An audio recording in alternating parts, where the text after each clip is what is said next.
Asset Disposal Bill 2020. The bill before this House proposes, among others, to allow award of contract to multiple bidders.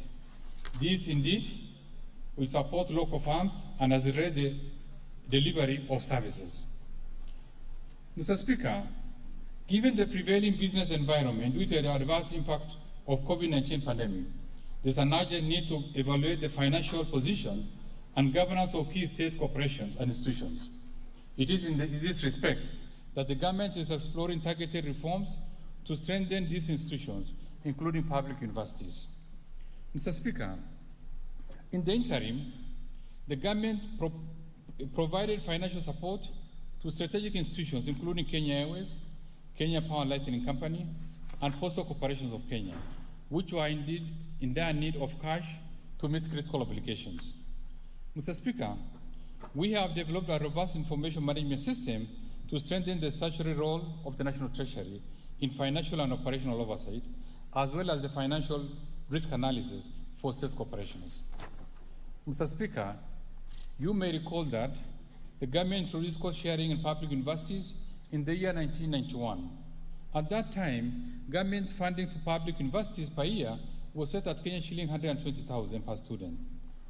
Of this, government capitation per student was Kenyan shilling 70,000, while students contributed Kenyan shilling 50,000 through loan funding from Higher Education Loans Board, out of which Kenyan shilling 16,000 catered for tuition fees. This is less than half of tuition fees paid currently by students in various colleges of technical and vocational education and training institutions. The ideal cost of training a student in a university has increased from Kenyan shilling 120,000 to about Kenyan shilling 200,000 per year, and therefore the prevailing funding arrangement introduced in 1991 is unsustainable. Under the current arrangement, universities have not only experienced financial constraints, but have also been unable to continuously honor their statutory obligations. Mr. Speaker, in order to ensure sustainability and self-reliance of public universities, the Ministry of Education is expected to engage stakeholders beginning July 2021 with a view to addressing this matter. Mr. Speaker, delays in payment of pending bills to businesses who provide services to both national and county government has affected liquidity and operation of these entities. In a number of cases, this has led to closure of businesses and affected livelihoods of the suppliers. Though progress was made in settlement of these bills by the national government, we still have challenges with the county government that still owe various suppliers huge amounts. In this regard, I direct government ministries, departments and agencies and the county governments to clear all their pending bills by 30th June 2021. Mr. Speaker, I urge the House to support our efforts towards enforcing compliance in payment of all verified pending bills by the county government by backing our proposal under Article 225 of the Constitution of Kenya to temporarily stop transfers to county government that persistently fail to comply with the directive to clear pending bills. Mr. Speaker, the financial sector has remained stable and continue to make significant contributions to the economic growth. Our commercial banks continue to expand their businesses to the neighboring markets, including recent acquisitions in the Democratic Republic of Congo and the Republic of Uganda. The continued regional expansion will leverage on the trade and investment opportunities under the African Continental Free Trade Area. Mr. Speaker, in 2020, the Kenyan banking sector continued on its transformation journey that commenced 5 years ago, where the key pillar of the journey has been the strengthening of banks' business models, governance frameworks, and entrenching customer centricity in the operations. Mr. Speaker, at the outset of the COVID-19 pandemic in March 2020, the banking sector moved quickly to mitigate the impact of the pandemic on staff, customers, and the public and instituted emergency measures to support business continuity, use of digital channels to mitigate COVID-19 infection risk, enhance liquidity to businesses, as well as facilitate compliance with health and safety protocols. As a result, banks continue to provide uninterrupted banking services to customers mainly through digital channels. Mr. Speaker, Over the last 1 year, more than 54% of the bank loans, equivalent to Kenyan shillings 1.7 trillion, were restructured to enable borrowers navigate through the hard time due to the pandemic. As we move to the recovery phase, the banking sector will be expected to play a pivotal role in supporting the recovery of enterprises. Mr. Speaker, to spur economic recovery, additional capital investments are required. In this regard, the recently established Nairobi International Financial Center Authority will play an important role and is expected to publish, before end of December 2021, a framework for attracting investments and innovative financial services into our economy and the region.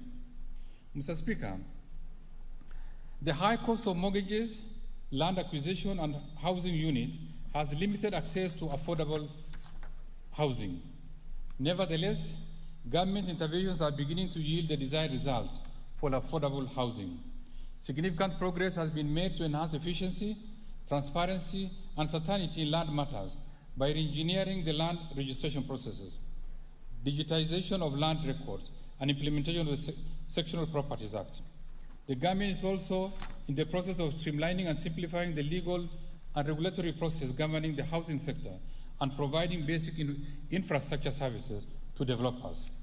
Further, the Kenya Mortgage Refinance Company is supporting the growth of residential housing market in Kenya by providing long-term funding to the mortgage lenders in order to increase affordability of mortgage loans to Kenyans. As of December 2020, Kenya Mortgage Refinance Company had refinanced 1,400 affordable housing loans worth shilling 2.75 billion. Mr. Speaker, the Kenya Mortgage Refinance Company is scheduled to issue an infrastructure bond by October 2021 to raise additional financing for its affordable housing finance objective. Consequently, the company plans to issue green bonds to finance climate-friendly housing projects. Mr. Speaker, during the current financial year, the government operationalized the credit guarantee scheme by providing seed capital of shilling 3 billion to de-risk lending to micro, small, and medium enterprises. To this effect, the National Treasury signed credit guarantee agreements with 7 commercial banks who have now rolled out credit to micro, small, and medium enterprises. Mr. Speaker, to further promote access to affordable credit by micro, small, and medium enterprises, the government has committed to progressively raise the capital to shilling 10 billion. In this budget, I propose to allocate an additional shilling 2 billion to the scheme. Mr. Speaker, alongside the credit guarantee scheme, on account of improved business environment, the private sector has rolled out other innovative credit products targeting micro, small, and medium enterprises. Through these innovations, the banking sector had disbursed over shilling 20.8 billion to micro, small, and medium enterprises, equivalent to 0.7% of total gross loans by end of April 2021. Mr. Speaker, in order to unlock the full potential of digital lenders, the government has, through the Central Bank of Kenya Amendment Bill 2021, proposed to provide for licensing of digital credit service providers. This bill has been submitted to this House for consideration and approval. Mr. Speaker, capital markets play a critical role of channeling national savings and foreign capital inflows into the productive sectors. In order to enhance inclusivity and access to investment opportunities in the capital markets, I propose to amend the Central Depository Act to allow for opening of omnibus investment accounts by persons investing on behalf of others in the securities market. This will allow investment by individuals as well as collective investment by groups. Further, to improve efficiency in our capital markets and ensure fair administrative actions by the Capital Markets Authority, I propose to amend the Capital Markets Act to enable the Capital Markets Tribunal to hear and determine any appeal within 90 days. Mr. Speaker, following the Kenya Bankers Association and other industry players, we shall establish an electronic over-the-counter secondary market platform for government securities. This platform will help in deepening our domestic debt market, improve pricing efficiency and transparency in securities trading, thereby lowering yields and cost of credit in the economy. We expect the operations of the over-the-counter to be in place by June 2022. Mr. Speaker, the defined benefit pension scheme for civil servants, teachers, and disciplined forces has constrained growth of pension savings and also exerted fiscal pressure on government.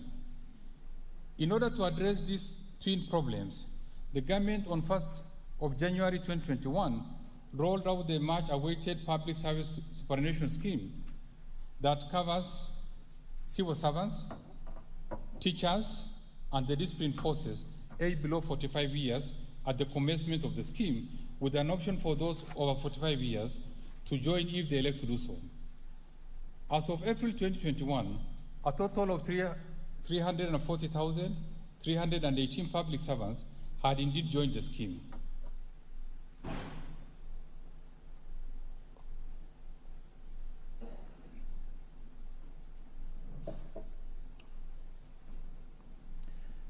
Mr. Speaker, in the past, the processing of payment of pension benefits to retired public servants has neither been efficient nor timely, thus denying senior citizens regular incomes. To address this, National Treasury has carried out targeted reforms including systems reengineering and the provision of real-time pension services in all the Huduma centers countrywide. I am pleased to note that as a result of these interventions, the cumulative pension payments and pension file process increased by 40% by 31st May 2021 compared to the previous year. We expect further improvement with the planned implementation of pensions management information system late in the year. Mr. Speaker, given the disparities in the design of the various existing pension schemes and the attendant laws, it has become necessary that these laws be harmonized, hence the need for establishment of one national retirement policy. The policy currently under development seeks to achieve comprehensive pension coverage across formal and informal sectors so as to protect the interests of beneficiaries and rights of pension contributors. In this regard, Mr. Speaker, I shall be publishing the policy by December 2021. Mr. Speaker, further, to enhance good governance and improve accountability and transparency in the management of retirement benefit schemes, I propose to amend the Retirement Benefits Act to provide for the registration and regulation of corporate trustees that provide services to pension schemes. Mr. Speaker, our retired citizens have continued to experience challenges in accessing Medicare. For this reason, we have developed post-retirement medical regulations to allow members to make additional voluntary contributions to a medical fund. This will enable retirees access the funds at the retirement or transfer a portion of it to a medical insurance provider. However, the existing regulations exclude post-retirement medical funds established under irrevocable trust by employers and service providers outside the retirement benefit scheme, popularly known as the standalone post-retirement medical funds. These funds have remained unregulated, thus adversely exposing members' funds. As such, I propose to amend the Retirement Benefits Act to provide for regulation of these funds.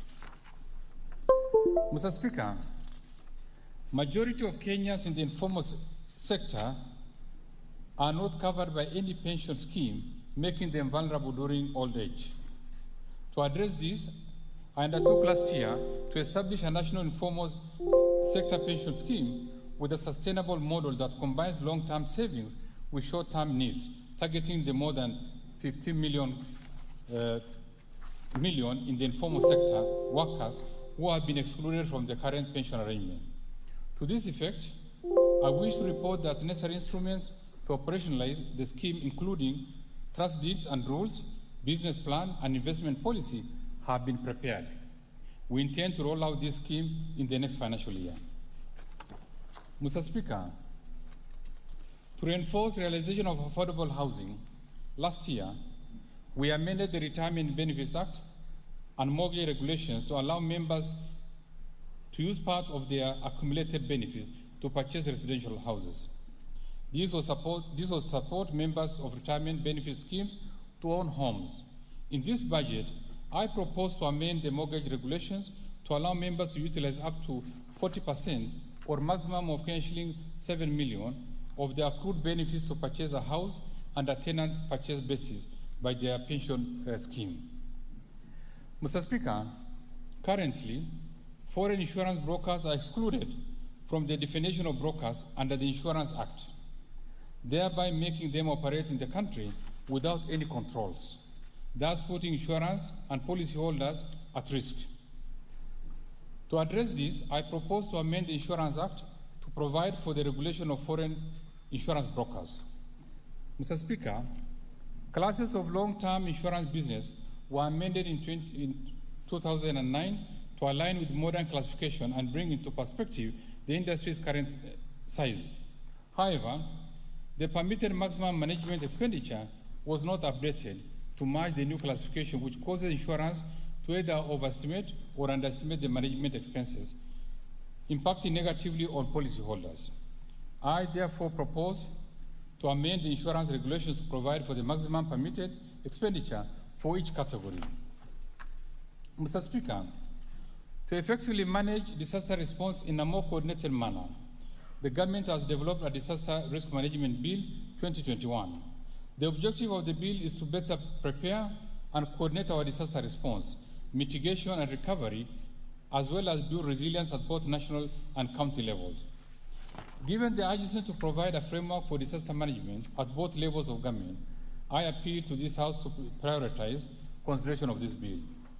Mr. Speaker, climate change remains a key concern globally, given its adverse impact on economies. In this regard, government will strengthen capacity of national and county governments to plan, budget, implement, and monitor climate resilience investment.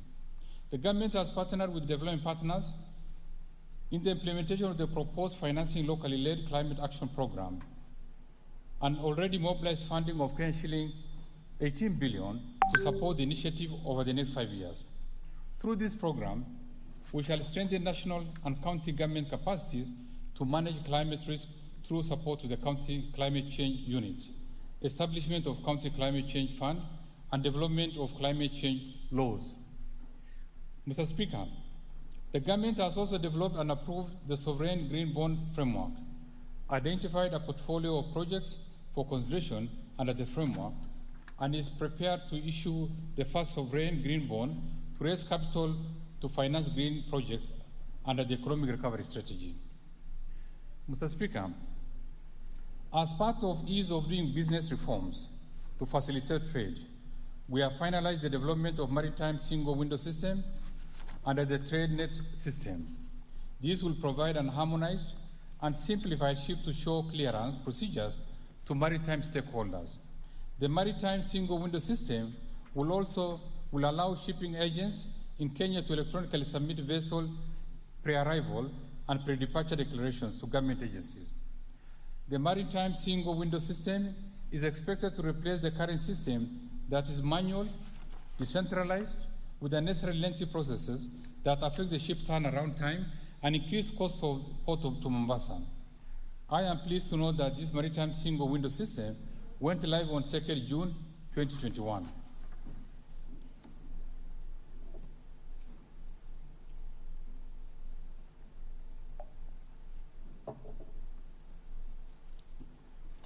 Mr. Speaker, the fiscal policy supporting the financial year 2021-22 and the medium-term budget is designed to support economic recovery and reduce fiscal deficit. The policy aims to mobilize revenues through the ongoing reforms in tax policy and administration. On the expenditure side, the focus will be to rationalize non-priority expenditures from the budget and align the resources to the Big Four agenda and the economic recovery strategy.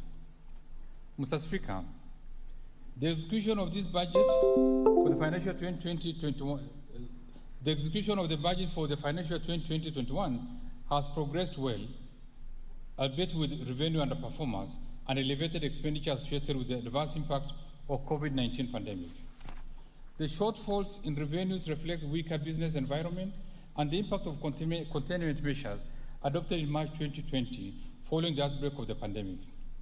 The government then responded to the pandemic by, among others, implementing tax reliefs, measures in April 2020. These measures resulted in reduced collection of revenues, adversely impacting the implementation of the budget. Arising from this, the government in January 2021 made reversal of some of the relief measures, resulting in improvement in revenue collection. However, in March 2021, containment measures were introduced as a result of the third wave of the COVID-19. These measures lasted for only 1 month. Mr. Speaker, we remain committed to reducing the level of tax exemptions to create parity of treatment, while also raising more revenues to fund social programs and reduce the fiscal deficit. In this budget, I will be proposing selected measures to expand the revenue base. Mr. Speaker, our tax policies are spread across various tax statutes, which are amended every year during the budget process, creating uncertainties in tax legislation. In this regard, Mr. Speaker, I have initiated a process of developing a national tax policy framework that will not only enhance administrative efficiency of the tax system, but provide consistency and certainty in tax administration and management of tax expenditure. A draft national tax policy is now ready and will be shared with stakeholders and members of the public in line with the dictates of our Constitution before forwarding to this House for consideration and approval. Mr. Speaker, total revenue, including appropriation in aid and grants for the financial year 2021-22 budget, is projected at Kenya shilling 2.1 trillion, equivalent to 17% of GDP. Of this, total revenue is projected at Kenya shilling 2.04 trillion, equivalent to 16% of GDP, an increase in nominal terms from Kenya shilling 1.84 trillion in the financial year 2020-21. Ordinary revenue in the budget is projected at Kenya shilling 1.78 trillion, equivalent to 14.3% of GDP. Mr. Speaker, total expenditure in the financial year 2021-22 budget are projected at Kenya shilling 3.03 trillion, equivalent to 24.5% of GDP, from Kenya shilling 2.89 trillion, equivalent to 25.8% of GDP in the financial year 2020-21 budget. Recurrent expenditure will amount to Kenya shilling 2 trillion, or 16.2% of GDP. On the other hand, development expenditures, including foreign finance projects, allocations to contingency fund, and conditional transfers to county government, are projected at Kenya shilling 669.6 billion. This funding is expected to accelerate completion of ongoing critical infrastructure projects in the country. Mr. Speaker, the expenditures I've outlined in this budget are consistent with those approved in the 2021 budget policy statement. Given the performance of revenue and the available levels of funding from our development partners, it is indeed necessary that we strictly adhere to the expenditure ceilings as presented so as to manage and stabilize public debt. Mr. Speaker, given the projected revenues and grants against the projected expenditure, the fiscal deficit for the financial year 2021-22 budget is projected at Kenya shilling 929.7 billion, equivalent to 7.5% of GDP. This fiscal deficit is lower than Kenya shilling 976.2 billion, equivalent to 8.7% of GDP in the financial year 2020-21 budget.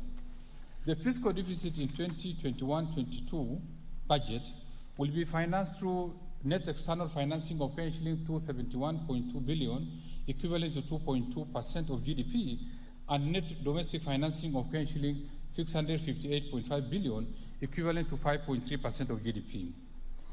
Mr. Speaker, our medium-term consolidation policy aims at reducing fiscal deficit progressively to Kenya shilling 613.8 billion, equivalent to 3.6% of GDP by the year 2024-25.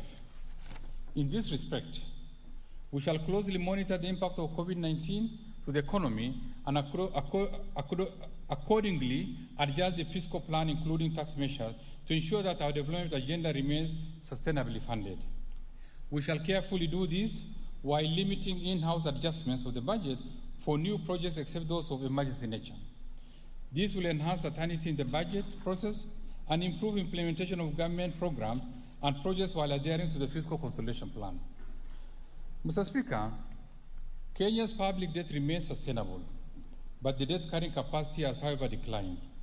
Financing of the fiscal deficit will continue to be strictly guided by the debt and borrowing policy and the annual medium-term debt strategy.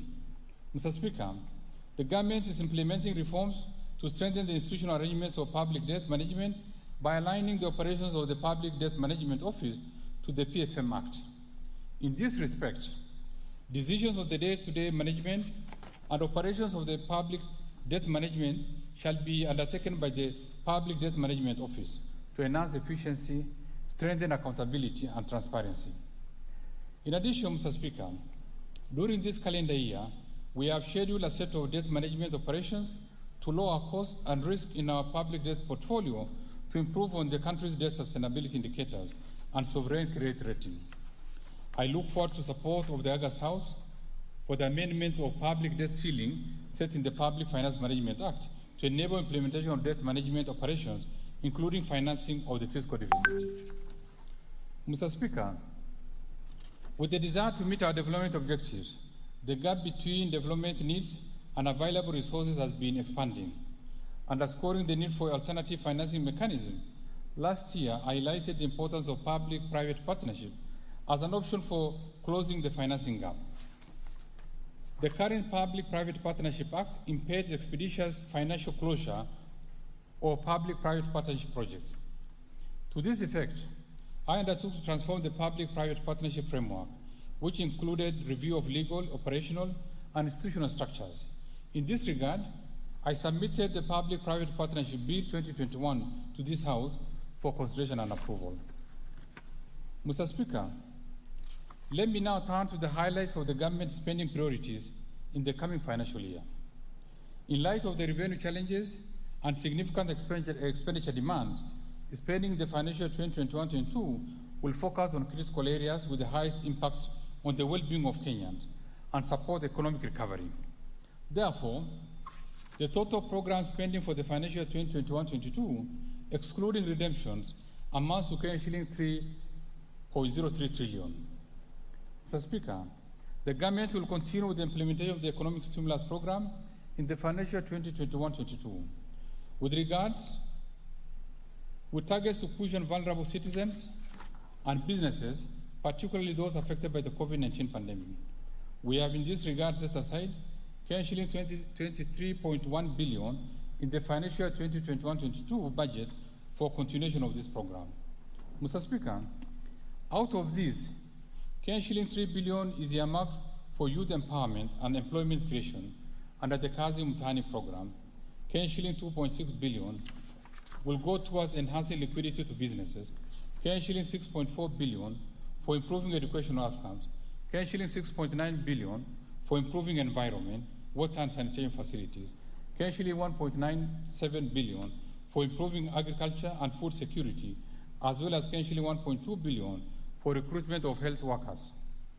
Mr. Speaker, I have also set aside shilling 1 billion for Kenya Wildlife Services to employ community scouts.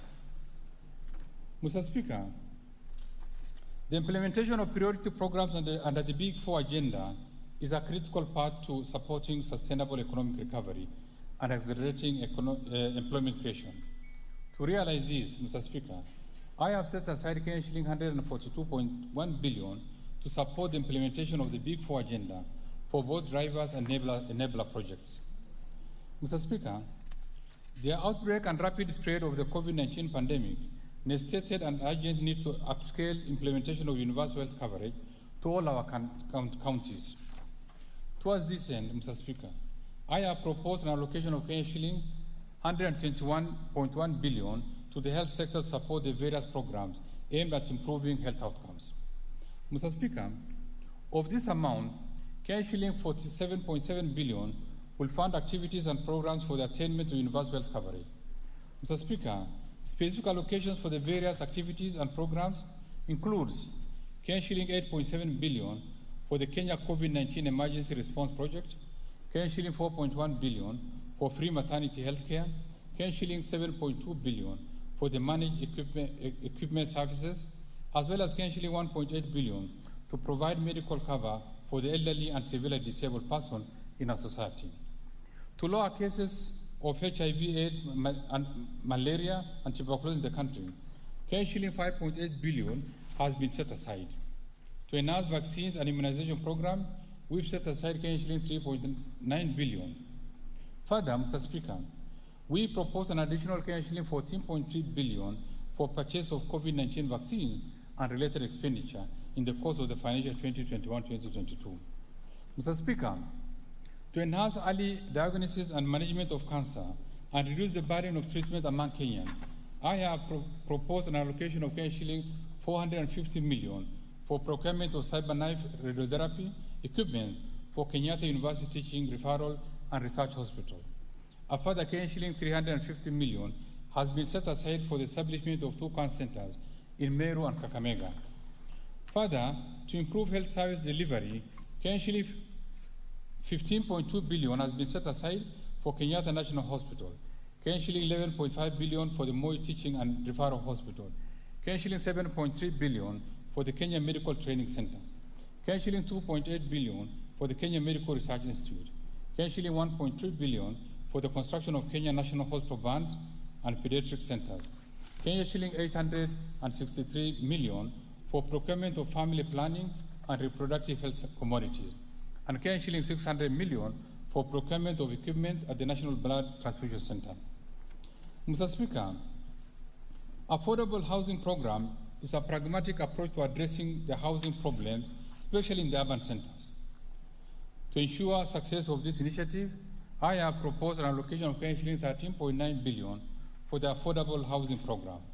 The proposed allocation includes shilling 3.5 billion to Kenya Mortgage Refinance Company for establishment of the company's capital, as well as for own lending to primary mortgage lenders, shilling 8.2 billion for construction of affordable housing units, as well as shilling 500 million for construction of social housing units. Mr. Speaker, to support the Nairobi Metropolitan Services in reversing urban indignity in Nairobi City County, shilling 100 million has been set aside for the Nairobi Metropolitan Service Improvement Project and shilling 111.2 million for construction of footbridges. Other key allocations to the housing, urban development and public works sector includes shilling 3.5 billion for the Kenya Informal Settlement Improvement Project Phase 2, shilling 1 billion for construction of markets, shilling 1 billion for maintenance of government pool houses, shilling 750 million for construction of housing units for the National Police and Kenya Prison, shilling 700 million for the Kenya Urban Program, shilling 200 million for the Afri-City Summit, and shilling 45.6 million for the construction and completion of salt project buildings. In addition, Mr. Speaker, I have proposed an allocation of shilling 700 million to support the Nairobi Bus Rapid Transport Project to offer an efficient and time-saving public transport. Mr. Speaker, the government continues to scale up reforms to encourage investments in the manufacturing sector to support and protect local industries. Despite the challenges brought about by COVID-19 pandemic, the fiscal and monetary policy measures that the government implemented significantly cushioned the sector. Mr. Speaker, to further promote local industries, I have proposed an allocation of shilling 20.5 billion under the various implementing ministries, departments and agencies. Out of these, shilling 2 billion will go to the Credit Guarantee Scheme to enhance access to affordable credit by micro, small and medium enterprises in the manufacturing sector. Shilling 500 million will support development of various micro, small and medium enterprises in Kenya, and shilling 600 million for provision of finances to micro, small and medium enterprises through the Kenya Industrial Estate. In addition, Mr. Speaker, I have set aside shilling 8.3 billion for Dongokundu Special Economic Zone, shilling 350 million for development of the Special Economic Zone, Textile Park in Naivasha, Kenani Leather Industrial Park, and at the River Textile Hub, shilling 90 million for the Free Port and Industrial Park Special Economic Zone in Mombasa. Other proposed allocations include shilling 130.2 million for the modernization of Rivertex, shilling 800 million for access roads to industrial park facilities. Mr. Speaker, In order to maximize the benefits from our cash crops, the government will make further investments towards the revival and enhancement of output. In this respect, Mr. Speaker, I have proposed 210.4 million for coffee industry revitalization, shilling 59.2 million for modernization of cooperative cotton ginneries, and shilling 50 million for cotton development as a subsidy and extension support.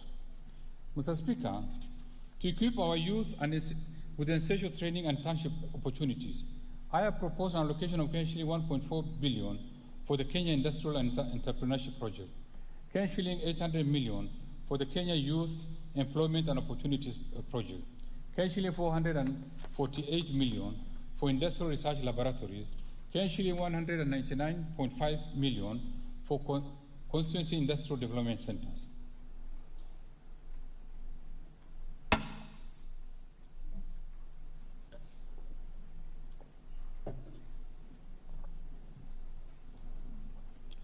Mr. Speaker, in order to support our aspirations of attaining 100% food and nutrition security, I have set aside shilling 60 billion to relevant programs in this budget. Out of these, shilling 7 billion will go to the National Agricultural and Rural Inclusivity Project, shilling 2.7 billion for the Kenya Cereal Enhancement Program, shilling 1.8 billion has been proposed for the emergency locust response, shilling 1.5 billion for the National Value Chain Support Program, shilling 1.5 billion for the Agricultural Sector Development Support Program 2, shilling 1.5 billion for the Small-Scale Irrigation and Value Addition Project, and shilling 620 million for Food Security and Crop Diversification Project. Mr. Speaker, to improve livestock production, I propose shilling 3 billion for free disease holding ground in Lamu.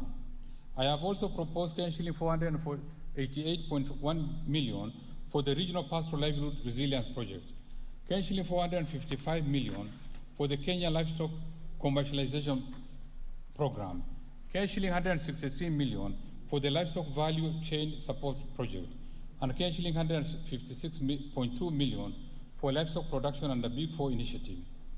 To enhance animal disease controls, I have set aside shilling 180 million for sustainable successful entrepreneurship free areas in Kenya, shilling 131.4 million for the disease-free zones program, and shilling 60 million for modernization of foot and mouth disease laboratory and related activities. Mr. Speaker, the realization of the food and nutrition security also relies heavily on the sustainable utilization of the blue economy resources. To promote this, I have proposed an allocation of shilling 3.2 billion for the Aquaculture Business Development Project, shilling 3.4 billion for Kenya Marine Fisheries and Socioeconomic Development Project, shilling 2.1 billion for exploitation of living resources under the blue economy, shilling 1 billion for construction of fish processing plant in Lamu, shilling 290 million for coastal fisheries infrastructure development, shilling 326.6 million for rehabilitation of fish landing sites in Lamu in Lake Victoria, shilling 150 million for aquaculture technology development and innovation transfers, and shilling 195.3 million for development of blue economy initiatives. Mr. Speaker, in order to increase agricultural productivity and enhance resilience to climate change risk in targeted smallholder farming and pastoral communities in Kenya, I have set aside shilling 8.9 billion for the Climate Smart Agricultural Productivity Project, shilling 1.1 billion to enhance drought resilience and sustainable livelihood, shilling 178 million towards ending drought emergencies in Kenya, and in addition, I have proposed an allocation of shilling 529.5 million for the livestock and crop insurance scheme to reduce the vulnerabilities of Kenyan farmers to disease and natural disasters. Mr. Speaker, to ensure legitimacy of land ownership, I have set aside shilling 1.5 billion for processing and registration of title deeds, shilling 600 million for digitization of land registries, and shilling 105 million for construction of land registries.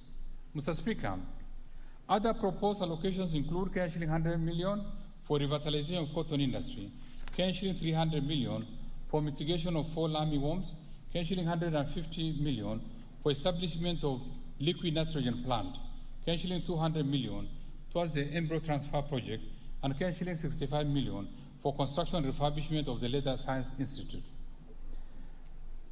Mr. Speaker, having highlighted the expenditures under the Economic Stimulus Program and the Big Four Agenda Initiative, allow me to turn to other proposed areas of expenditure in this budget that will support our path to sustainable and resilient economic recovery.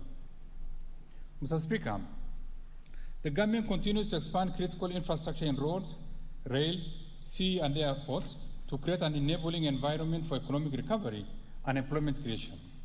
Towards this end, I have proposed an allocation of shilling 182.5 billion, excluding the provisions I have set aside for the Economic Stimulus Program and the Big Four Agenda, to support construction of roads and bridges, as well as their rehabilitation and maintenance. Mr. Speaker, the rehabilitation of the meter gauge railway has improved interconnectivity and reduced traffic congestion on our roads. To continue improving public transport within the Nairobi metropolitan area, I have set aside shilling 1.3 billion for railway metro lines. Further, Mr. Speaker, to expand railway transport to the rest of the country, I have set aside shilling 27.2 billion for phase 2 of the standard gauge railway, shilling 2 billion for construction and rehabilitation of Naivasha Inland Container Depot, Malaba Line, shilling 2 billion for construction and rehabilitation of Riruta, Lenana, Ngong Railway, shilling 1.1 billion to complete rehabilitation of the Nairobi-Nanyuki meter gauge railway line, and shilling 700 million to complete rehabilitation of the Nakuru-Kisumu meter gauge railway. I have also set aside shilling 2 billion for the Kenya National Shipping Yard. Mr. Speaker, to support development of our ports, I have proposed an allocation of shilling 7.5 billion for the construction of the Mombasa Port Development Project, and shilling 7.5 billion for the Lapsset project. Further, I have set aside shilling 128 million for insurance of ferries for the Likoni Channel, shilling 149 million for the maintenance of ferries and jetty headquarters, and shilling 603 million for construction and expansion of airports and airstrips. Mr. Speaker, to support production of reliable and affordable energy, I have set aside a total of shilling 71.9 billion, excluding the provisions set aside under the Big Four initiatives. Out of these, shilling 50.1 billion will cater for transmission and distribution of power, shilling 11.3 billion for development of geothermal energy, shilling 6.4 billion for electrification of public facilities, and shilling 1.3 billion for development of nuclear energy, as well as exploration and mining of coal. Mr. Speaker, enhanced national security will create an enabling environment for business to thrive while aiding faster economic recovery. In this regard, I have proposed an allocation of shilling 294.5 billion to support operation of the National Police, Defense, and the National Intelligence Service. Mr. Speaker, the proposed allocations include 119.8 billion for defense, shilling 42.5 billion for the National Intelligence Service, shilling 110.6 billion for policing and prison services, shilling 10.7 billion for leasing of police motor vehicles, and shilling 1 billion for police modernization program. Mr. Speaker, to step up war on crime and enhance support for administration of justice, I have set aside shilling 1.5 billion for the National Communication and Surveillance System, and shilling 335 million to equip the National Forensic Laboratory. Mr. Speaker, other allocations include shilling 4.8 billion for medical insurance for the National Police Service and prisons, shilling 2.3 billion for the group personal insurance for the National Police and prisons, as well as shilling 1 billion for the National Integrated Identity Management System. Mr. Speaker, the outbreak of COVID-19 pandemic last year disrupted in-person learning, leading to closure of schools for 9 months. The government is determined to recover the lost time while ensuring safe learning in our schools, colleges, and universities. In this respect, I have set aside a total of Kenya shilling 202.8 billion to support programs in the education sector. Mr. Speaker, out of the proposed allocation, Kenya shilling 12 billion will cater for free primary education, Kenya shilling 2.5 billion for moja, na tunakuja kupata kuna huyu Mchina mtazamaji amekasirika vibaya tena zaidi. Wenzake wakipatiwa sukuma na chapati lunchtime, yeye anapatianga sukuma na burger. Unaona? Kwa hivyo alikuja kuzusha arrows hizi. Wewe baba, wewe. Huyu jamaa amesimama hapa kando. Wewe ndio unanipatiaga burger. Wakaanzana sasa. Mchina mtazamaji alienda akachukua dotono. Wala la la la la la la la la. Ndio huyu Mchina sasa. Lakini makosa huyu ni Onyango Chungli sasa. Special trained retired commando. Chunga sana wewe Mchina. Pato drop kick ndira. Ala, wewe Mchina chunga sana bana. Huyu ni Onyango Chungli. Kalipigwa teke kakachanganikiwa mtazamaji. Nimepigwa na watu wengi. Hao jamaa walikuwa wengi bana. Wako wapi? Meko. Anatafuta watu. Amegongwa na teke moja. Walala yai. Lakini sasa mtazamaji, elewa hii ni kwanza kuleta ugomvi. Na Wachina wakikuja basi kutuma watu kama kina Yan Biao, kina Jackie Chan, kina Wang Changshi, basi mambo uende karibika Arizona hizi. Kwa hivyo sasa, elewa ilibidi watu waweze kuingilia kati mtazamaji. Elewa bado tuko na deni ya China. Kwa hivyo basi kukianza kuchomoka ugomvi saa hii, mambo uende kakuwa ni manoma tena zaidi. Lakini kwa sasa ni Kenya 1, China 0. Asante sana. Onyango Chungli mwenyewe akaweza kukuandalia mambo. Kenya shilling 633 million for promotion of moja, na tunakuja kupata kuna huyu Mchina mtazamaji amekasirika vibaya tena zaidi. Wenzake wakipatiwa sukuma na chapati lunchtime, yeye anapatianga sukuma na burger. Unaona? Kwa hivyo alikuja kuzusha arrows hizi. Wewe baba, wewe. Huyu jamaa amesimama hapa kando. Wewe ndio unanipatiaga burger. Wakaanzana sasa. Mchina mtazamaji alienda akachukua dotono. Wala la la la la la la la la. Ndio huyu Mchina sasa. Lakini makosa huyu ni Onyango Chungli sasa.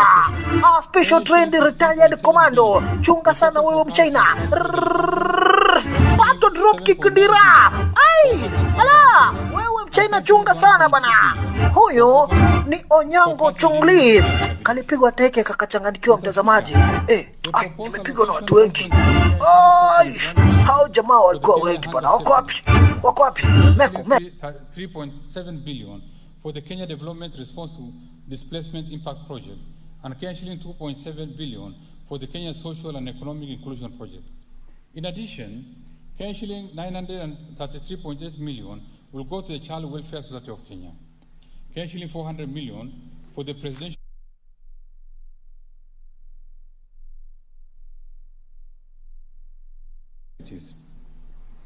Mr. Speaker, the most pressing challenge in our country at the moment is lack of job opportunities for the youth. This has been exacerbated by the hard economic times following the adverse impact of COVID-19 pandemic.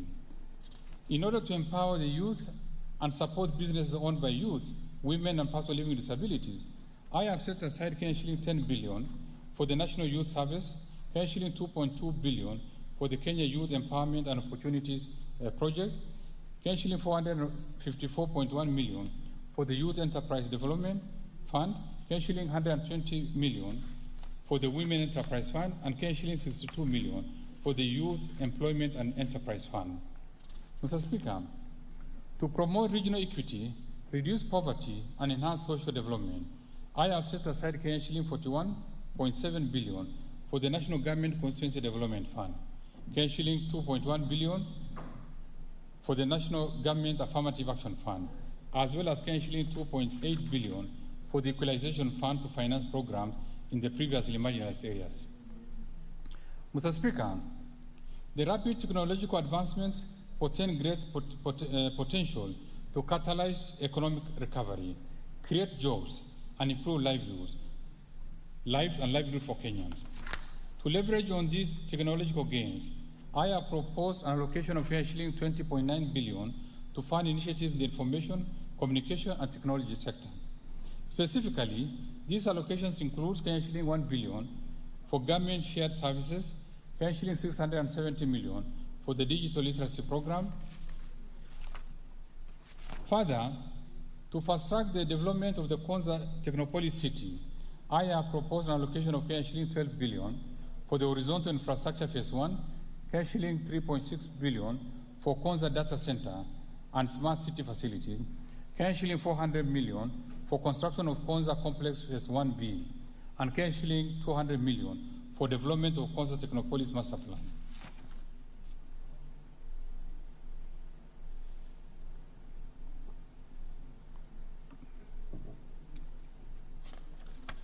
Mr. Speaker, other proposed allocations include shilling 1.2 billion for maintenance and rehabilitation of national optic fiber backbone phase 2 expansion cable, shilling 1.1 billion for installation and commissioning of Eldoret Nadapal fiber optic cable, and shilling 463 million for maintenance and rehabilitation of last mile county connectivity network. Mr. Speaker, the outbreak of COVID-19 pandemic and the ensuing containment measures significantly affected tourism, sports, culture, and arts sectors. To support recovery of these sectors, I have proposed an allocation of shilling 15 billion for the Sports, Arts, and Social Development Fund, shilling 1.7 billion for the Tourism Fund, shilling 643 million for the Tourism Promotion Fund, and shilling 90 million for refurbishment of the regional stadium. Mr. Speaker, to expand access to clean and adequate water for domestic and agricultural use, I have proposed an allocation of shilling 38 billion for water and sewerage infrastructure development, shilling 16.4 billion for water resource management, and shilling 10.8 billion for water storage and flood control. In addition, I have set aside shilling 10.5 billion for irrigation and land reclamation, and shilling 1.6 billion for water harvesting and storage for irrigation. Mr. Speaker, in order to support environment and water conservation, I have set aside shilling 9.6 billion for forest and water towers conservation, shilling 3.3 billion for environment management and protection, shilling 1.4 billion for meteorological services, and shilling 8.2 billion for wildlife conservation and management. Mr. Speaker, to enhance good governance and scale up fight against corruption, I have set aside shilling 3.3 billion for the Ethics and Anti-Corruption Commission, shilling 3.2 billion for the Office of the Director of Public Prosecution, and shilling 7.6 billion for the Criminal Investigation Services, and shilling 5.9 billion for the Office of the Auditor General. Additionally, Mr. Speaker, to enhance the oversight and legislative role of Parliament and access to justice, I propose to set aside shilling 37.9 billion for Parliament and shilling 17.9 billion for the judiciary. Mr. Speaker, acknowledging the place of devolution in our country, the county governments will receive shilling 370 billion as equitable share, representing 27.3% of the most recent audited and approved revenue raised nationally, in line with Article 2032 of the Constitution. In addition, the county governments will receive shilling 7.5 billion as conditional allocation from the national government share of revenue, and shilling 32.3 billion from development partners, bringing the total allocation to the county government for the financial year 2021-22 to shilling 409.9 billion. Indeed, this marks a substantial increase compared to shilling 353.2 billion allocation in the financial year 2020-21, a clear testimony of the government's commitment to supporting devolution. Mr. Speaker, in line with the High Court ruling on petition number 252 of 2016, directing that conditional and unconditional grants to county government should not be provided for under the Division of Revenue Act, the National Treasury is in consultation with other stakeholders is developing an appropriate legal instrument to be used to disburse additional conditional grants from the national government's share of revenue, as well as from proceeds of loans and grants to county governments. Mr. Speaker, in February 2020, the national government and the national city-county government entered into a mutual agreement in line with Article 187 of the Constitution, through which the Nairobi City County transferred some of its functions to the national government. To ensure that the process of such a transfer of functions is fully reinforced in law, the National Treasury is developing a legislation to operationalize Articles 187 and 189 of the Constitution on transfer of functions and cooperation between the national and county governments.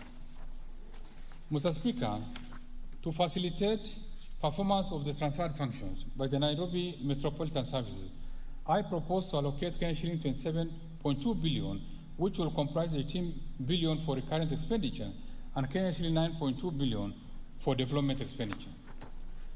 Mr. Speaker, to support county governments' capacities to enhance their own source revenue and reduce our reliance on equitable share, the National Treasury rolled out a nationwide capacity building exercise for county governments on interventions contained in the national policy to support enhancement of county government own source revenue. Mr. Speaker, the policy proposes broadening of the revenue basis while enhancing counties' revenue administrative capacities. The policy further proposes legal framework to ensure that the county governments comply with Article 209(5) of the Constitution of Kenya when formulating their revenue-raising measures. In this regard, we resubmitted the County Government Revenue-Raising Process Bill 2020 to this House in early 2020 for consideration. It is my hope that this bill will get necessary priority and approval. Further, Mr. Speaker, the government, through a multi-agency task force, has reviewed existing revenue management systems with a view to deploying one integrated county revenue management system for use by all the 47 county governments. The task force has completed its work and made appropriate recommendations for consideration by the two levels of government. Mr. Speaker, in order to provide basic services to the previously marginalized areas, as envisioned under the Constitution of Kenya, the concerned county governments have been allocated Kenya shilling 6.8 billion under the Equalization Fund in the financial year 2021-22. Mr. Speaker, arising from the High Court's ruling declaring the Equalization Fund guidelines unconstitutional, the National Treasury has developed the Public Finance Management Regulations 2021, which is now before this House for consideration. Mr. Speaker, I will now turn to taxation policy measures for the financial 2021-22 budget.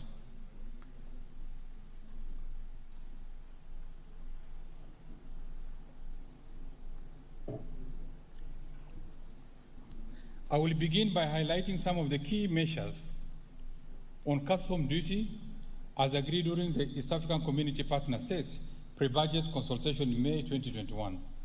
I'll then highlight some of the proposed amendments in the various tax laws relating to tax administration. These amendments are contained in the Finance Bill 2021 that I submitted to this House in April 2021 for consideration and approval. Mr. Speaker, the custom measures agreed by the East African Community Partner States and the proposed amendments in the Finance Bill 2021 are expected to generate an additional shilling 8.7 billion to the Exchequer for the financial 2021-22 budget.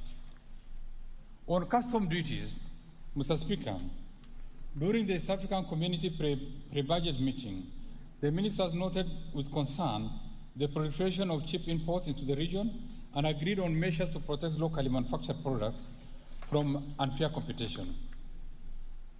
The agreed measures under customs shall become effective from 1st July 2021. Mr. Speaker, to sustain the fight against the COVID-19 pandemic, East African partner states have agreed to extend the duty-free importation window for raw materials and inputs for manufacture of masks, sanitizers, ventilators, and personal protective equipment remission for a further 1 year. Mr. Speaker, over the years, we have developed sufficient capacity for local manufacturing in the metal and allied subsector. This has generated job opportunities for our youth. However, the local manufacturers in this subsector continue to face stiff competition from cheaper imports. In this regard, and in order to continue protecting this subsector, the East African partner states agreed that imported iron and steel products shall continue attracting a duty rate of 25% with the corresponding specific rates for a further 1 year. Mr. Speaker, our farmers have been working hard to produce enough food to satisfy demand in the region. In particular, the sector has been meeting local demands for vegetable products, including potatoes, peas, and tomatoes, among others. To protect these farmers and the sector from cheap imports, the East African partner states agreed that vegetable products, including potatoes, peas, tomatoes, among others, shall attract a duty rate of 30% for 1 year as we await the finalization of the review of the East African Community Common External Tariff. Mr. Speaker, baby diapers are essential products and there is need to supply them at affordable prices. In this regard, last year we allowed manufacturers to access inputs for manufacture of baby diapers duty-free under duty remission scheme. This was meant to support Kenya's capacity to manufacture these products locally and create jobs. I am happy to note that many companies have responded to these incentives by increasing production.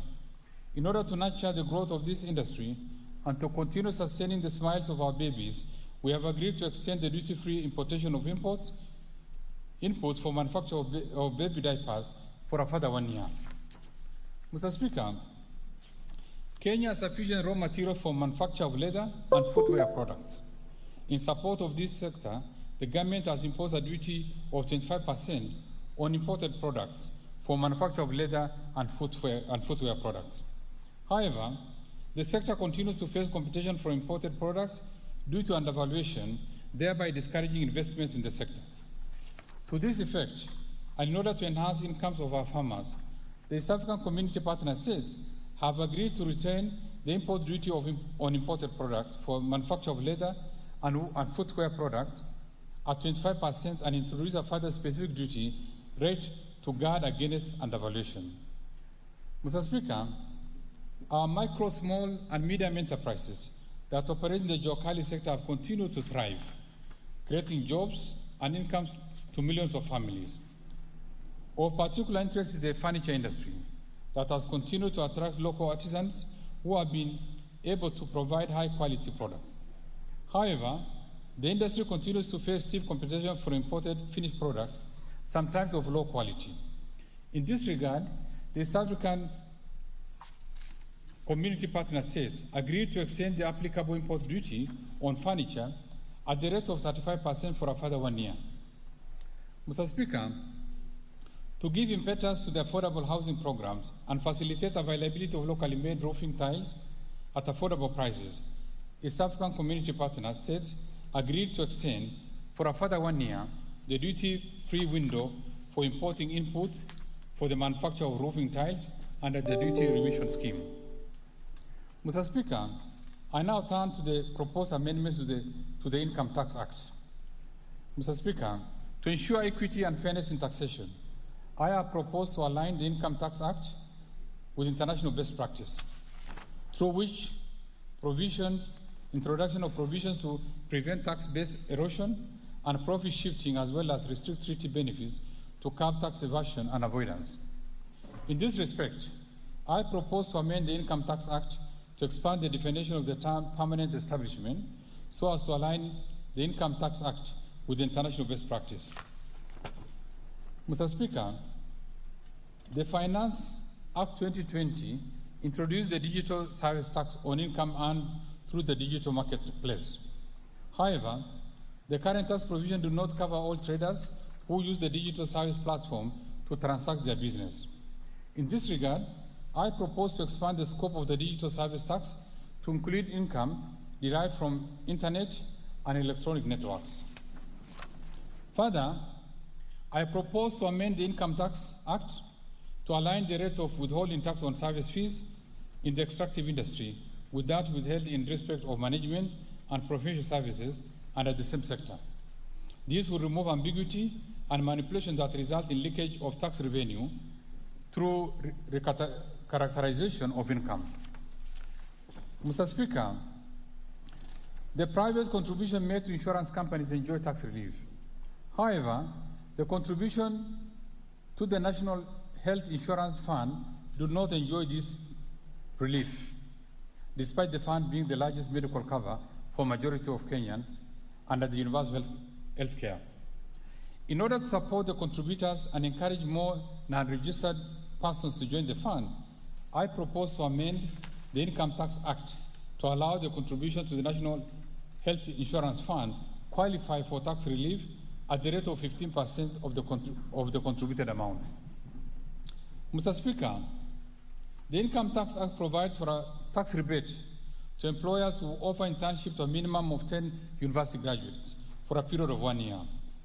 These employers are allowed to deduct from their taxable income an extra 50% out of the cost of the apprenticeship emolument.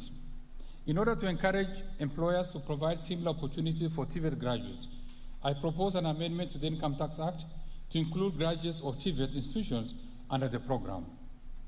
Accordingly, employers who engage a minimum of 10 graduates from both universities and TVET institutions will be allowed to deduct from their taxable income an extra 50% out of the cost of apprenticeship emolument.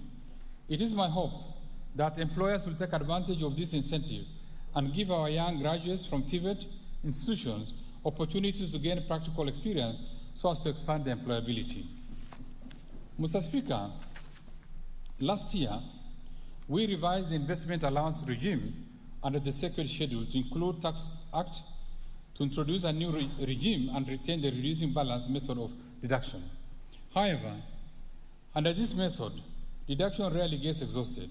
In order to cure this problem, I propose to amend the Income Tax Act to replace the reducing balance method with the straight line method, which provides definite timeline for the deductions. This will provide certainty in taxation, ease tax administration, and enhance compliance. Mr. Speaker, we have noted that the current provisions in deductibility of interest allow some taxpayers to manipulate their balance sheets to reduce their tax liabilities. I therefore propose to replace the current thin capitalization rule that is based on debt to equity ratio with interest restrictions based on a ratio of earnings before interest, taxes, depreciation, and amortization. Accordingly, any interest paid in excess of 30% of a company's earnings before interest, taxes, depreciation, and amortization will be disallowed in determination of taxable income. Mr. Speaker, in addition to being an international best practice, these measures has been found to be a better indicator of an economic performance of businesses, hence appropriate for determining the deductibility of interest on loans. This will guard against tax planning.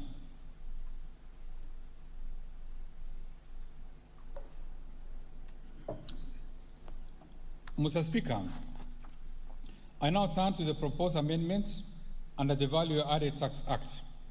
In order to strengthen our healthcare system, make the cost of medicines affordable for Kenyans, and step up the fight against COVID-19 pandemic, I propose to introduce VAT exemption on medicaments used in our health facilities, including decongestants and food supplements. Further, I propose to provide VAT exemptions to diagnostic and laboratory reagents, artificial respirators, including therapeutic respiration apparatus, breathing appliances, gas masks, as well as medical equipment and technologies used in the provision of medical care services. It is my hope that the suppliers of this medicament and medical equipment will reciprocate by making their prices affordable. Mr. Speaker, in order to promote local manufacturing of pharmaceutical products, I also propose to introduce VAT exemption on inputs used in the manufacture of medical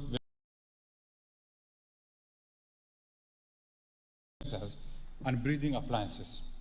This will enhance access to these products that are essential in management of the COVID-19 complications. Mr. Speaker, despite the huge potential for mineral and petroleum resources in the country, exploration and mining sector remains underdeveloped due to huge capital outlay requirements. In order to promote exploration and mining activities in the country, I propose to exempt from VAT goods for inclusive use in geothermal, or oil exploration and mine prospecting. Mr. Speaker, to boost Kenya's effort on green energy, I propose to exempt from VAT equipment for generation of solar and wind energy. Mr. Speaker, to provide a transition clause to allow companies that had already signed power purchase agreements with government, I propose to amend the Value-Added Tax Act to provide for a transition for the project that had been signed before April 2020 to enable them to continue benefiting from the VAT exemption in respect of taxable goods used in the project.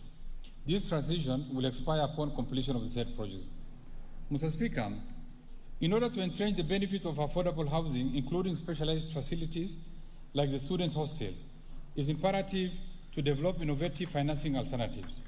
In this regard, I propose to exempt from VAT asset transfers in the real estate investment trust and asset-backed securities. This will deepen our capital markets by encouraging investors to participate in the real estate investment trust. Mr. Speaker, as I turn to the proposed amendments to the Excise Duty Act, the Finance Act 2020 removed excise duty on betting. The removal of this tax generated a lot of public debate, considering that betting has become widespread in our society, resulting in negative social effects. In this regard, I propose to reintroduce excise duty on betting at the rate of 20% of the amount ordered. Mr. Speaker, innovations in the tobacco industry has led to introduction of new products such as nicotine pouches. These new products do not fall in the classification of tobacco products existing in the Excise Duty Act and are therefore currently not subject to taxation. In this regard, I propose excise duty on products containing nicotine or nicotine substitutes at a specific rate of Shilling 5 per gram. This rate of excise duty is equivalent to the duty applicable to similar products under this Act. Mr. Speaker, to support the growth of service industry, particularly e-commerce, I propose to amend the Excise Duty Act so as to provide a rebate on the excise duty paid on internet data by a person who purchases the data in bulk for resale. Mr. Speaker, on the proposals to ease tax administration, Kenya ratified and deposited the multilateral Convention for Mutual Administration Assistance in Tax Matters with the Global Forum on Transparency and Exchange of Information on Tax Matters in July 2020. This convention is meant to facilitate automatic exchange of tax information between Kenya Revenue Authority and other jurisdictions. In this regard, I have proposed amendments to the Tax Procedure Act 2015 to facilitate the implementation of the convention. The convention will also enhance tax compliance by foreign taxpayers and act as a deterrent to tax evasion and illicit financial flows.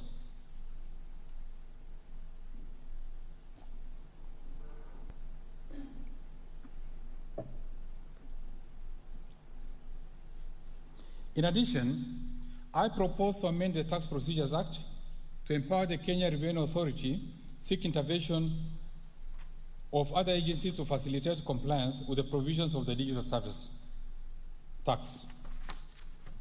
Mr. Speaker, there are various ways that some unpatriotic individuals are using to evade payments of their tax liabilities.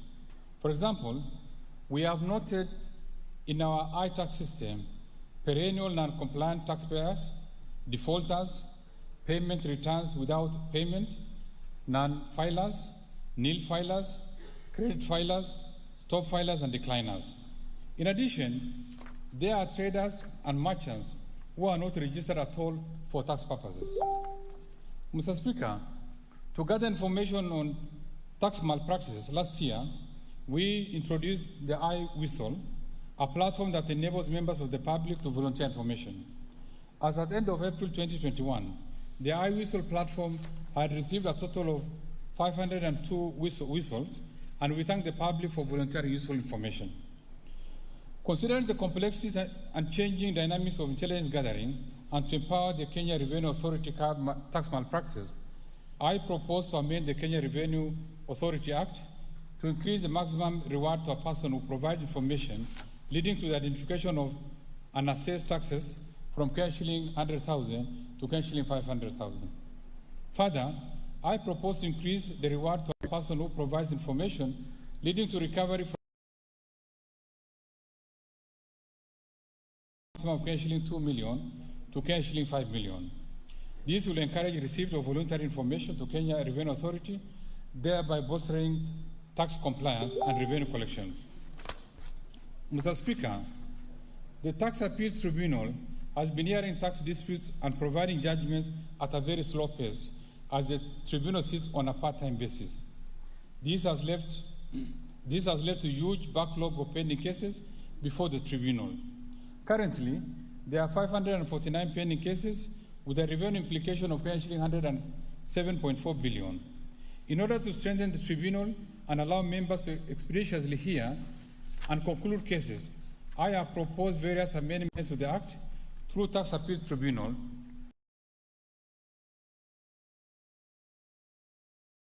Bill 2021, which I have submitted to this House for consideration. I urge the House to prioritize this bill so as to facilitate faster disposal of tax appeals to enable us boost revenue collection. Mr. Speaker, the processing of applications under the ESC duty remission scheme has been manual, time-consuming, and inefficient. In order to improve administration of the scheme, the government automated the process under the single window system and successfully rolled out in September 2020.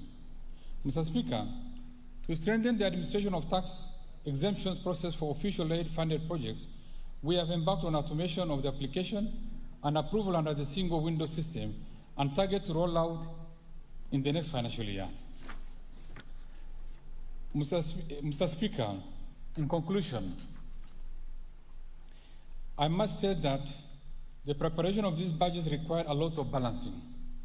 It has not been an easy process, considering the prevailing weak business environment. I am confident that the plans I have laid in this budget will be realized to achieve the envisaged economic recovery that will lead to improvement of welfare of Kenyans. Mr. Speaker, it's worthy to note that our President has steered our economy through one of the most difficult periods occasioned by the COVID-19 pandemic. His leadership and commitment to protection of lives and livelihoods through implementation of a host of measures have not only reduced the fatalities caused by COVID-19, but also supported economic activities. Mr. Speaker, the budget I presented today has articulated additional measures that the government plans to undertake to further boost economic recovery. In light of the challenges in mobilization of additional revenue and rising expenditure demands, spending in the next year's budget will focus on critical areas with the highest impact on the well-being of Kenyans. In this regard, Mr. Speaker, I sincerely thank His Excellency President Ukur Yattani for his wise counsel, unfailing support and guidance, not only during the budget preparation process, but also in the stewardship of the economy.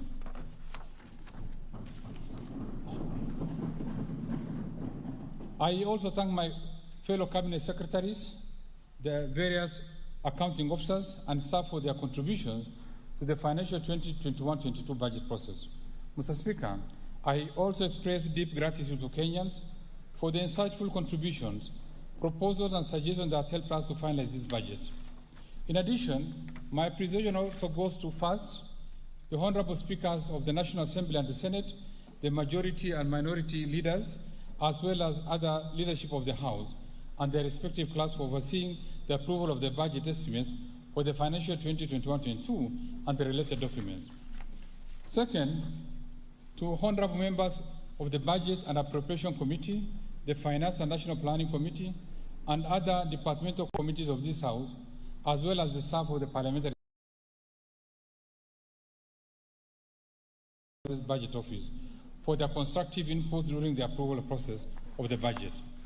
Third, in a very special way, I give tribute to my incredible, selfless team at the National Treasury and Planning who have worked tirelessly for very long hours to ensure that this budget and supporting documents were prepared in time as per their legal requirements.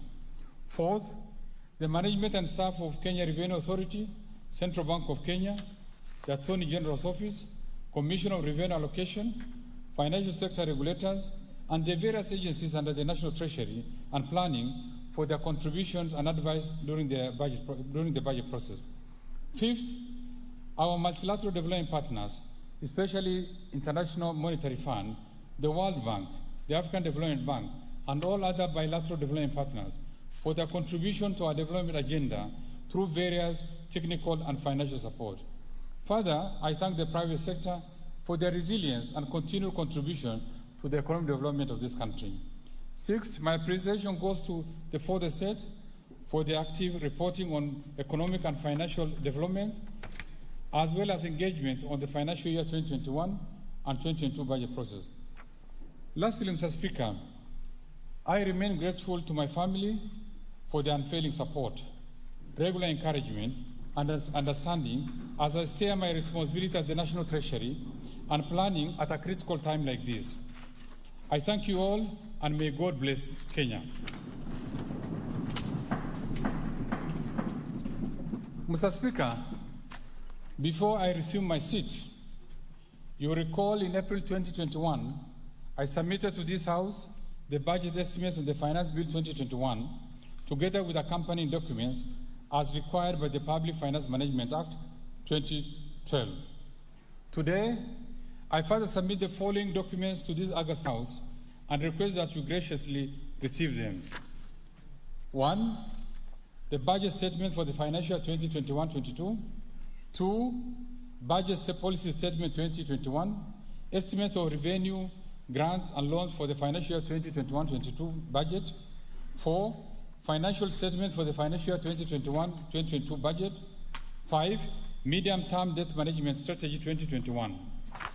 6. Budget highlights, the Mwananchi guide for the financial year 2021-22. And lastly, fiscal annex to the budget statement for the financial year 2021-2022. Thank you, Honorable Speaker.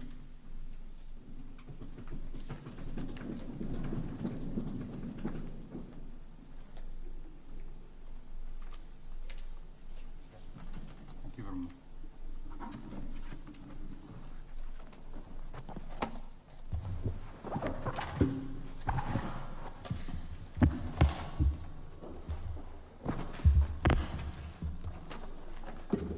Honourable members, I wish to thank the Cabinet Secretary for the National Treasury and Planning for having made its public pronouncement on the budget highlights on for the national government for the financial year 2021-2022 and the medium term and the revenue-raising measures. And as you know, honourable members, today's budget speech will not be accompanied by the usual parliamentary courtesies given the limitations occasioned by the prevailing COVID-19 pandemic and the attendant Ministry of Health's guidelines regarding public meetings. In this regard, upon adjournment of the House and exit of the Speaker's procession from the chamber, all guests are asked to depart the precincts of Parliament at their own pleasure. However, arrangements have been made for a modest press conference by the Cabinet Secretary for National Treasury at Parliament Gardens. Our members may also take the opportunity to address the media on matters pertaining to the budgets in the usual manner at the Parliamentary Gardens. Now, honourable members, time being 5 minutes past 5, the House now stands adjourned until Tuesday, 15th of June, 2021 at 2:30 p.m.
the end of this afternoon's session from the National Assembly, whose highlight was delivery of the public pronouncement of the budget highlights and revenue-raising measures by none other than Cabinet Secretary, National Treasury and Planning, Ambassador Ukur Yattani, a 3.66 trillion shillings budget, which he says was arrived at after much consultations with stakeholders and which has been delivered under the rallying call of job creation through continued and sustained economic growth. It has highlighted a number of priorities, policy priorities, including implementation of the Big Four agenda, health, under which the COVID-19 pandemic falls, and education, which is a big one for the current government. A live broadcast brought to you by the Parliamentary Broadcasting Unit in conjunction with the Kenya Broadcasting Corporation. At this point, we bring this to an end.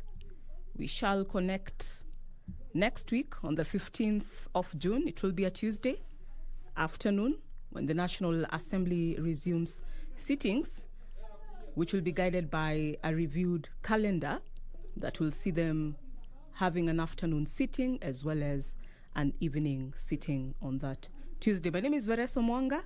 On behalf of the entire crew here, it is goodbye and back to Broadcasting House.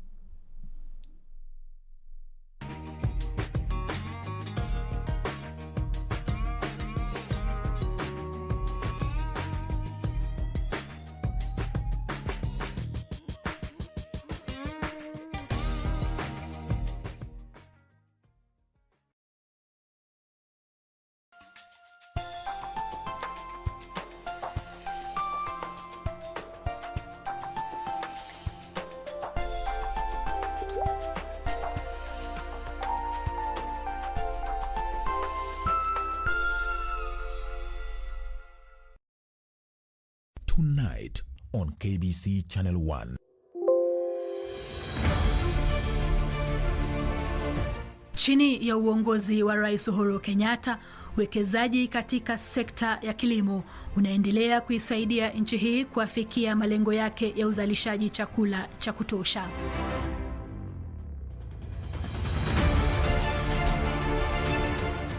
Wiki hii kwenye Project 254, serikali walipokuja kuintroduce kazi ya visima, tukakuwa nafuu kwa sababu hata mifugo yetu wamepata maji. Tukarudi tena tukaintroducewa kazi ya ukulima na maji. Mimi nimekuja